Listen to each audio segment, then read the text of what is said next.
On a mild autumn evening in Springfield, Massachusetts, 68-year-old Henry Walters made his way home from the Oakwood Community Center, where he had spent the afternoon playing chess with his longtime friends. The setting sun cast long shadows across the peaceful suburban streets as Henry walked at a steady pace, his wooden cane tapping rhythmically against the concrete sidewalk. Henry had been using the cane for the past 3 years, ever since his knee surgery. The handcrafted maplewood cane was a gift from his late wife, Martha, who had passed away the previous year. It wasn't just a mobility aid for Henry, it was a cherished reminder of their 45 years together. As Henry approached the intersection of Maple and 4th Street, just 4 blocks from his modest two-story home, he noticed a police cruiser slowly driving past him. The vehicle's presence wasn't unusual in their neighborhood, but something about the way it crept along made Henry feel uneasy. He had lived in Springfield for over 4 decades, raising 3 children and working as a postal worker until his retirement 5 years ago.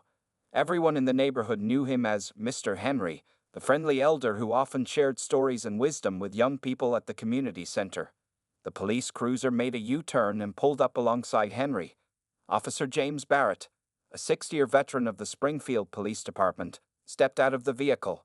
At 34 years old, Barrett had already accumulated several civilian complaints about racial profiling and excessive force, though none had resulted in formal disciplinary action. "Sir, stop right there," Barrett called out, his hand resting on his holstered weapon. "What's that you're carrying?" Henry stopped, turning slowly to face the officer. "Good evening, officer. This is just my walking cane. I need it for support due to my knee problems." The streetlights began flickering on as dusk settled in. Across the street, Mrs. Chen, who owned the local flower shop, was closing up for the day. She noticed the interaction and remained near her store's entrance, her phone discreetly in hand. Officer Barrett approached Henry with an aggressive stance. "That looks like it could be used as a weapon. Hand it over immediately." "Officer, please," Henry said calmly, his voice steady despite his growing anxiety. "I can't walk properly without my cane. I'm just heading home from the community center. You can ask anyone around here. They'd all know me." 2 teenagers on bicycles stopped nearby, recognizing the situation's potential danger. One of them, Marcus Johnson, whose grandmother attended the same church as Henry, began recording with his phone while his friend texted their parents. Barrett moved closer, his face contorted with unwarranted anger. "I won't ask again. Hand over the cane, or I'll consider it a threat." Henry's heart raced as he tried to maintain his composure. He had experienced racism throughout his life, but had always taught his children and grandchildren to stay calm and dignified in the face of prejudice. Now, standing on the familiar street where he had walked thousands of times before, he found himself in a situation he had always feared. "Officer, I'm not a threat," Henry said, his voice trembling slightly. "I'm a retired postal worker. I've lived in this neighborhood for over 40 years. Please, this cane is medically necessary for me to walk." More residents began gathering at a distance, drawn by the escalating tension. Mrs. Chen had already dialed 911, requesting additional officers and reporting Barrett's aggressive behavior. The cool evening breeze carried the sound of distant sirens, but they weren't close enough. Officer Barrett suddenly lunged forward, grabbing Henry's cane with one hand while roughly pushing the elderly man with the other. Henry, losing his balance without his support, tried to steady himself but fell backward. His head struck the concrete sidewalk with a sickening thud, and a sharp pain shot through his body. The last thing he saw before losing consciousness was the growing crowd of horrified neighbors, their phones raised to document the unfolding tragedy. Mrs. Chen screamed from across the street, "Someone help him! This isn't right!" Her trembling hands continued recording as she rushed toward Henry's motionless form. Officer Barrett stood over Henry, still holding the confiscated cane, seemingly unmoved by the elderly man's condition. The gathering crowd's mixture of shock, anger, and fear filled the once peaceful evening air as the community witnessed a moment that would soon spark outrage far beyond their quiet Springfield neighborhood. The scene outside the Oakwood Medical Center was tense as dozens of community members gathered in the waiting room. Henry Walters lay unconscious in the emergency department, while his daughter, Angela Walters Johnson, a prominent civil rights attorney, spoke quietly with the attending physician. The diagnosis was severe: a concussion, bruised ribs, and a fractured wrist from the fall. News of the incident spread rapidly through social media. Mrs. Chen's video, along with footage from Marcus Johnson and 3 other witnesses, had already been viewed over 50,000 times within the first 2 hours. The hashtag Justice for Henry was trending locally, and national civil rights organizations were beginning to take notice. Back at the scene of the incident, Springfield Police Chief Michael Thompson arrived personally to oversee the investigation. The look on his face was grim as he reviewed the preliminary reports. Officer Barrett had already been escorted back to the station, where he sat in an interview room, maintaining that he had acted according to protocol. "I saw a potential weapon," Barrett insisted to the internal affairs investigators.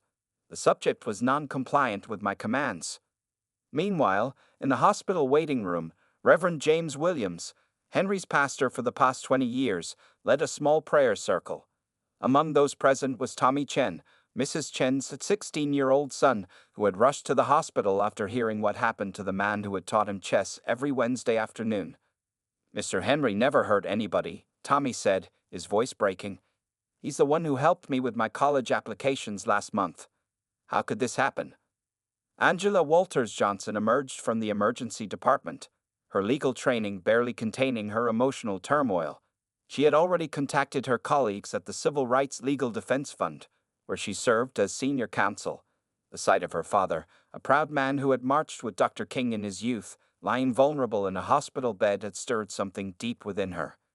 "My father," she addressed the gathered crowd, "is stable but remains unconscious. The doctors are monitoring him closely." She paused, gathering her thoughts. "What happened today isn't just about my father.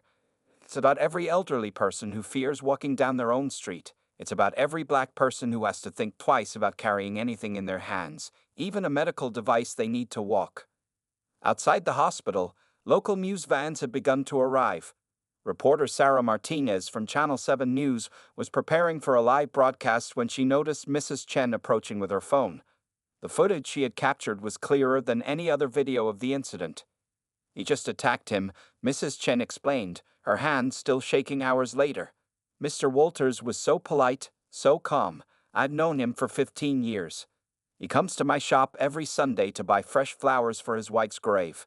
Inside the police station, Chief Thompson watched the video footage for the third time. Officer Barrett's personnel file lay open on his desk, revealing a pattern that should have raised red flags years ago. 6 complaints of excessive force, all involving minorities, all dismissed due to insufficient evidence. The chief's phone hadn't stopped ringing. The mayor wanted answers. The press wanted statements. The community wanted justice. But most importantly, an innocent man was lying in a hospital bed because one of his officers had lost control. In the hospital room, Henry's youngest grandson, 8-year-old Marcus, slipped his small hand into his grandfather's still one. The boy had been waiting for Henry to teach him how to play chess, just as he had taught Tommy Chen and countless other neighborhood kids. "When will Grandpa wake up?" he asked his mother, Angela. Before she could answer, Henry's fingers twitched slightly. His eyes fluttered open, struggling to focus in the bright hospital lights. The first words he spoke were barely a whisper. "My cane. Martha's cane." Angela fought back tears as she pressed the call button for the nurse. Outside the room, the waiting crowd erupted in relieved murmurs as word spread that Henry was awake. But this was just the beginning. The community's anger was building, and the demand for justice was growing louder by the minute. Chief Thompson closed Officer Barrett's file and reached for his phone.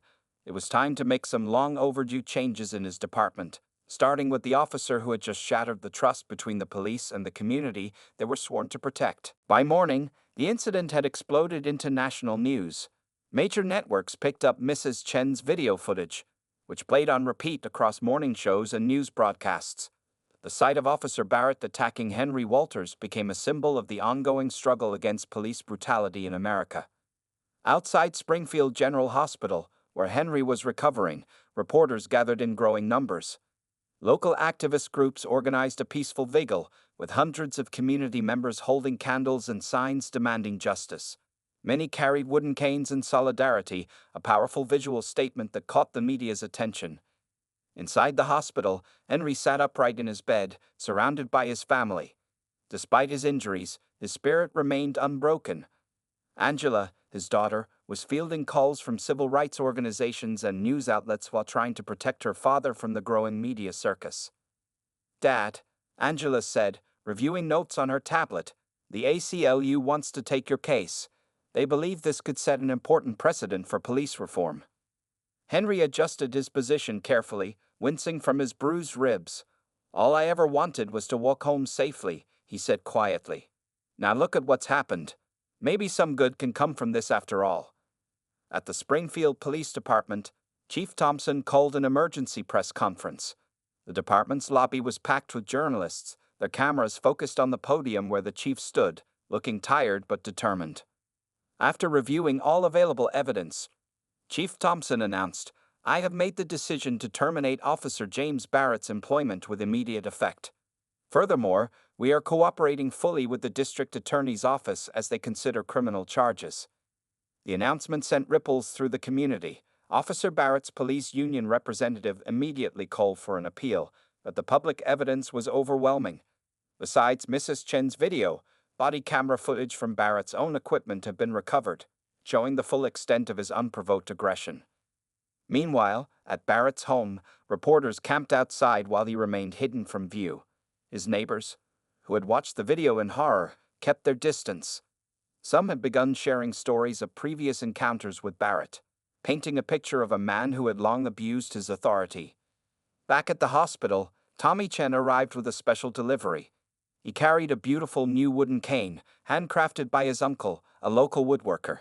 The handle was intricately carved with doves, symbols of peace. "Mr. Henry," Tommy said, presenting the cane, "we know it can't replace the one from Mrs. Martha, but our family wanted you to have this." Henry's eyes welled up as he held the new cane. "Thank you, son," he said, his voice thick with emotion. "You know, I've been teaching chess in this community for 20 years. The most important lesson in chess is thinking before you move. Seems like some people never learned that lesson." Outside the hospital room, Angela met with Benjamin Harris, a senior attorney from the ACLU. They discussed not just Henry's case, but the broader implications for police reform. "We need more than just one officer's termination," Harris explained. "We need systematic changes in training, oversight, and accountability." The local news covered another story that evening. Dozens of elderly residents from the Oakwood Community Center, where Henry played chess, organized a Walk with Dignity march. They moved slowly down the sidewalk where Henry had been attacked, each person carrying a cane, walker, or other mobility aid. Mrs. Chen's flower shop became an impromptu community center where people gathered to share stories and sign a giant Get Well card for Henry. Her window display now featured a chessboard with a wooden cane leaning against it, a simple but powerful statement that drew photographers from across the country. As the sun set on this tumultuous day, Henry watched the evening news from his hospital bed. The coverage had expanded beyond his story to examine similar incidents nationwide. Expert analysts discussed police training, implicit bias, and the need for reform. Sometimes, Henry told his grandson Marcus, who sat beside him working on chess homework, "The hardest moves in life are like the hardest moves in chess.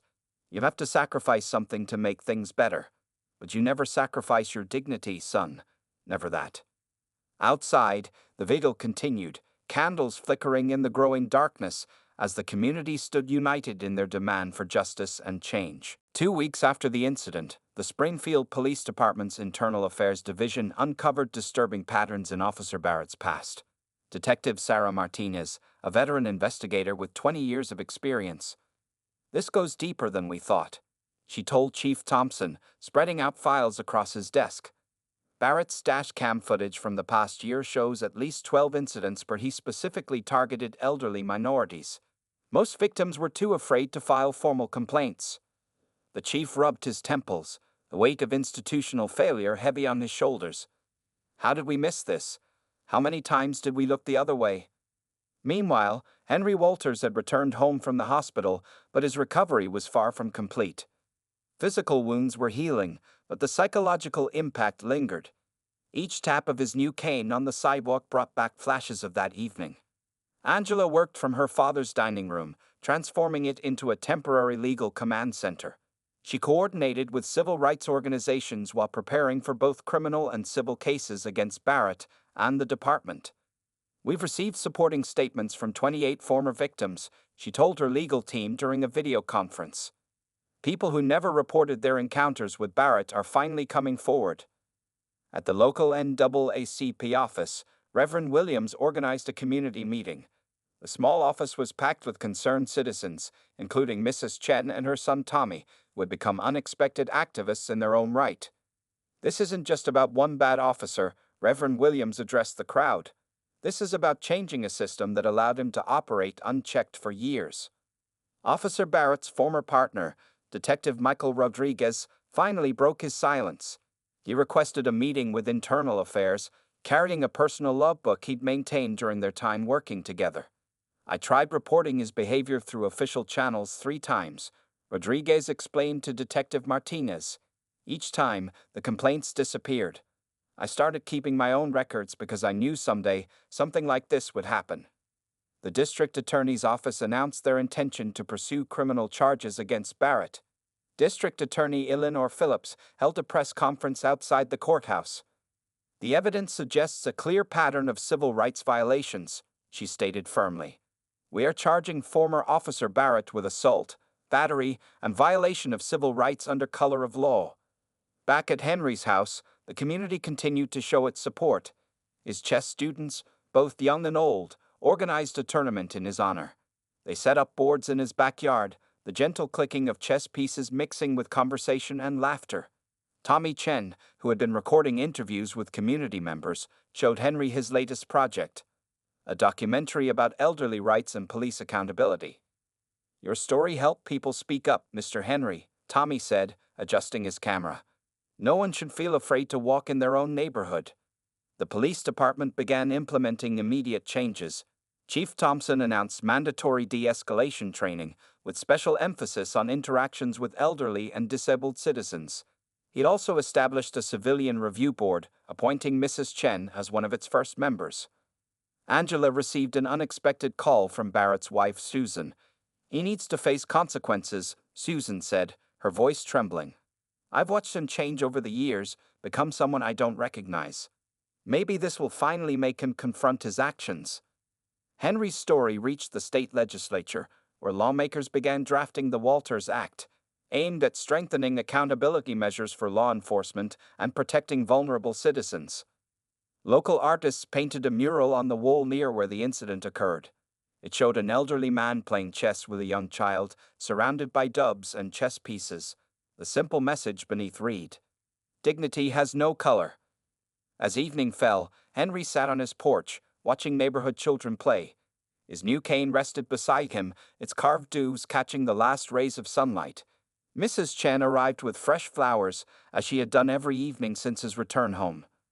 The neighborhood feels different now, she said, arranging the flowers in a vase. People are watching out for each other more. Maybe that's the silver lining in all this. Henry nodded, moving his hand over the smooth wood of his cane. Sometimes it takes a storm to clear the air, he replied. The question is, what do we build once the storm passes? The sound of children laughing floated up from the street, a reminder that the community's future hung in the balance of the changes they were fighting to create. The Springfield County Courthouse buzzed with activity on the morning of Barrett's preliminary hearing. Television crews set up their equipment on the courthouse steps while protesters gathered peacefully behind barricades, many holding signs with Henry's photo and carrying canes in solidarity. Inside the courthouse, Henry sat in the front row beside Angela, his posture straight despite his lingering discomfort. The new cane Tommy's uncle had made for him rested against his leg. District Attorney Eleanor Phillips approached them before the proceedings began. Mr. Walters, she said quietly, we've received additional evidence. 5 more officers have come forward with testimony about Barrett's past conduct. This is stronger than we initially thought. Barrett entered the courtroom in a gray suit, looking considerably different from his police uniform days. His wife Susan sat alone, several rows behind him, her face drawn with worry and resignation. The weight of his actions seemed to hang visibly on his shoulders. Judge Maria Rodriguez called the court to order. The preliminary hearing began with the prosecution presenting their evidence. The videos from multiple angles played on the courtroom screens, causing many observers to gasp despite having seen them before. Mrs. Chen's clear footage showed the unprovoked attack in devastating detail. Detective Martinez took the stand, presenting her findings from the internal investigation. We discovered 17 previous incidents that matched this pattern of behavior, she testified. Most victims were elderly minorities using mobility aids. The complaints were systematically buried or dismissed. During a brief recess, Henry stepped into the courthouse hallway for some air. He found himself face to face with Susan Barrett. An uncomfortable silence hung between them until she spoke. "Mr. Walters," she said, her voice barely above a whisper, "I'm so sorry. I watched him change over the years, become angry, bitter. I should have done something sooner." Henry looked at her kindly. "We all have our burdens to bear," he replied. "The important thing is that change happens now." Back in the courtroom, Barrett's defense attorney attempted to justify his client's actions as reasonable suspicion, but the evidence was overwhelming. Judge Rodriguez's face remained stern throughout the proceedings. Outside, Tommy Chen continued documenting everything for his documentary. He interviewed protesters, legal experts, and community members. His project had gained attention from several civil rights organizations who saw it as a powerful tool for education and reform. "This isn't just about one incident," Tommy explained to his camera. "It's about systematic changes needed to protect our most vulnerable citizens." Meanwhile, Angela met with state legislators during the lunch recess. The Walters Act was gaining support, with additional provisions being added for police training and accountability measures. "We need to ensure this never happens again," she argued. "Not just in Springfield, but anywhere in our state." Chief Thompson testified about the department's failures in oversight. His testimony was particularly damaging to Barrett's defense, as he detailed how warning signs had been ignored for years. "Our system failed not just Mr. Walters, but our entire community," the chief admitted. "We're implementing comprehensive changes, but we must acknowledge our past failures." Mrs. Chen sat in the courtroom, her daughter translating the proceedings into Mandarin for her. Her flower shop had become a symbol of community solidarity, with people still gathering there daily to discuss progress and share stories. As the hearing concluded, Judge Rodriguez made her decision. "Based on the evidence presented, this case will proceed to trial," she announced. "The defendant will remain free on bail, but with additional restrictions." Henry watched Barrett leave the courtroom, noticing how the former officer's arrogant stance had been replaced by a defeated slouch. There was no satisfaction in seeing another person's downfall, but there was hope in seeing justice take its course. After the hearing, reporters surrounded Henry on the courthouse steps. Instead of focusing on his injuries or anger, he spoke about the future. "This case isn't about revenge," he told them, standing tall with his carved cane. "It's about making our community safer for everyone. Sometimes it takes one incident to open everyone's eyes to what needs to change." As the crowd dispersed, Henry noticed a young police officer helping an elderly woman down the courthouse steps. The officer was patient, respectful, and kind, exactly the type of change they were fighting for. "See that?" Henry said to Angela, pointing with his cane. "That's what we're working toward. One small act of dignity at a time." 6 months after the incident, the trial of former Officer James Barrett commenced. The national media descended upon Springfield's courthouse, with major networks broadcasting live from the steps. Inside, the courtroom was packed as District Attorney Eleanor Phillips delivered her opening statement. "Ladies and gentlemen of the jury," she began, her voice clear and measured, "this case is about abuse of power in its most basic form.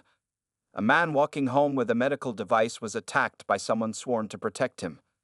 Henry sat in the courtroom, now fully recovered physically but still carrying emotional scars. His chess students from the community center filled several rows behind him, each wearing buttons that read "Dignity has no age, no color." Barrett's defense attorney, Richard Morton, presented a different narrative. "My client was following standard procedures for suspicious objects," he argued. "In today's dangerous world, officers must make split-second decisions." The prosecution's first witness was Mrs. Chen. She approached the stand clutching her phone, which contained the damning video evidence. As the footage played again for the jury, several members visibly winced. "I watched Mr. Walters walk past my shop for 15 years. Mrs. Chen testified, her accent thick but her words clear. "He never harmed anyone. He played chess with our children. He bought flowers for his wife's grave. That officer treated him like a criminal for no reason. During the lunch recess, Tommy Chen interviewed other witnesses for his documentary, which had now attracted interest from several streaming services. His simple project had evolved into a powerful examination of police reform and community activism. Detective Sarah Martinez presented the results of her internal investigation. She walked the jury through Barrett's history, displaying a map showing the locations of his previous unreported incidents. "We found a clear pattern," she explained, pointing to the data. "Every victim was either elderly, a minority, or both. Each incident occurred in broad daylight, in areas with high foot traffic." Barrett's former partner, Officer Rodriguez, testified next. He described years of watching Barrett's behavior deteriorate. He became more aggressive, especially toward certain types of citizens, Rodriguez stated. "I reported it multiple times, but nothing changed." The defense tried to paint Barrett as a dedicated officer working in a dangerous profession. They brought in experts to discuss the risks police officers face daily, but under cross-examination, these same experts admitted that an elderly man with a medical cane posed no reasonable threat. During an afternoon break, Angela met with state legislators who were attending the trial. The Walters Act was gaining momentum, with additional states showing interest in adopting similar legislation. "This case has become a catalyst for change," one legislator told her. "Your father's experience is helping protect thousands of others." Susan Barrett took the stand later that day, her testimony particularly powerful. "James changed over the years," she said, avoiding her husband's gaze. "He became angry, suspicious. He stopped seeing people as people." The day's proceedings concluded with expert testimony about proper police procedures. The expert, a retired police academy instructor, demonstrated how Barrett could have handled the situation differently. "There were at least 12 better ways to approach this situation," the expert testified. "None of them involved physical force against an elderly civilian using a medical device." Outside the courthouse, the community continued its peaceful presence. Mrs. Chen's flower shop provided free bouquets to supporters, and local restaurants donated food to those attending the trial. Henry spoke briefly with reporters as he left the courthouse. "Today showed that the system can work," he said, leaning on his carved cane. "But it only works when good people stand up and tell the truth." That evening, at the community center, the regular chess games continued. Henry's usual seat remained empty, but his presence was felt as young players taught new students the moves he had taught them. Angela worked late into the night, preparing for the next day's proceedings. She found her father sitting on his porch, looking at old photos of his late wife Martha. "She would be proud of you, Dad," Angela said, joining him. "You're turning this terrible experience into something positive." Henry nodded, touching the dove carvings on his new cane. "Sometimes justice moves slowly," he replied, like a careful chess player considering each move. "But when it moves with purpose, it can change the whole game." The trial would continue tomorrow, but already its impact was rippling through communities across the country, sparking conversations about change, dignity, and the true meaning of protecting and serving. As the trial entered its final week, tension filled the Springfield courthouse. The prosecution had presented its last witness, and Barrett's defense team was making their closing arguments. The community held its collective breath. Lead defense attorney Richard Morton stood before the jury, his voice echoing through the silent courtroom. "Ladies and gentlemen, we ask you to consider the split-second decisions officers must make. My client acted on his training, but the prosecution's evidence had been overwhelming." District Attorney Phillips rose for her rebuttal, pointing to the large screen where Mrs. Chen's video played silently. "The defense speaks of split-second decisions," she said firmly. "But this video shows us 45 seconds where Mr. Barrett had every opportunity to de-escalate. Instead, he chose violence against an elderly man using a medical device." In the gallery, Tommy Chen continued filming. His documentary had already been picked up by a major streaming service, with a focus on how one incident sparked nationwide police reform. He captured the faces of community members, their expressions tense with anticipation. Henry sat with perfect posture, his carved cane resting against the courtroom bench. Over the past months, he had received thousands of letters from elderly citizens sharing similar experiences. Each one strengthened his resolve to see this through. The jury retired to deliberate. As people filed out of the courtroom, Barrett's wife, Susan, approached Henry. She carried a small package wrapped in brown paper. "Mr. Walters," she said softly, "I found this in our storage." She handed him the package. Inside was his original cane, the one Martha had given him. "James hid it after everything happened. I'm so sorry." Henry held his old cane, running his fingers over the familiar wood. The memory of Martha flooded back, along with the dignity she had always taught him to maintain. Outside the courthouse, Mrs. Chen's flower shop had become a gathering place for supporters. She served tea to anxious community members waiting for news. The walls of her shop were covered with newspaper articles about the case and photos of similar incidents from across the country. "Change comes like spring flowers," she told her customers in her accented English. "First one bloom, then another, until the whole garden is different." Angela worked in the courthouse cafeteria, reviewing the final drafts of the Walters Act. 6 states had already pledged to adopt the legislation, which mandated special training for police interactions with elderly and disabled citizens. After 4 hours of deliberation, word came that the jury had reached a verdict. The courthouse quickly filled again. Henry took his seat, now holding both canes, the old one for Martha and the new one carved with doves. Judge Rodriguez called the court to order. Barrett stood with his attorneys, his face pale and drawn. The jury foreman rose, holding the verdict form. In the matter of the state versus James Barrett, on the charge of assault under color of authority, we find the defendant guilty. The courtroom erupted in murmurs as the foreman continued reading guilty verdicts for civil rights violations and excessive force. Barrett's shoulders slumped with each pronouncement. Chief Thompson, sitting in the back of the courtroom, nodded grimly. His department had already implemented many changes, including mandatory de-escalation training and body camera reviews. The old system that had protected officers like Barrett was being dismantled. As people began leaving the courthouse, Henry didn't feel the triumph some might have expected. Instead, he felt a quiet satisfaction that truth had prevailed. That change was possible. Detective Martinez approached him with news. "Mr. Walters, we've reopened all of Barrett's previous cases. 23 victims have come forward. Your case gave them the courage to speak up."